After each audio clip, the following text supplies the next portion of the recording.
জগন্নাথের ঘরে ফেরার দিন। যে পথে উনি মাসির বাড়ি গিয়েছিলেন, আজ তার উল্টো দিকে অর্থাৎ বিপরীত দিকে তার রথের ফিরে আসা, তাই এটা উল্টো রথ। প্রভু শ্রী জগন্নাথ বলরাম সুভদ্রার একসঙ্গে যাওয়া ও ফিরে আসা, তাই এটা উল্টো রথ। এই রথেও সকলে মিলে একসাথে প্রভুর রথের রশিতে টান দেয়।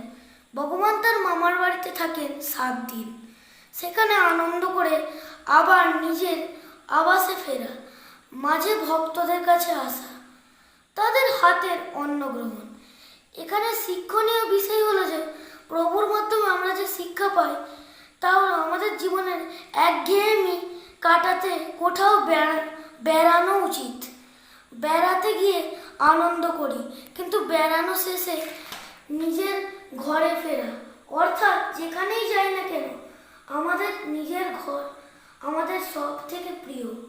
পরিবারের সঙ্গে থাকা, সকলের সান্নিধ্যে আসা। ঠিক আছে, আমার এই বক্তব্যটি ছিল। যদি ভালো লাগে তাহলে লাইক, সাবস্ক্রাইব, শেয়ার আর কমেন্ট করবেন।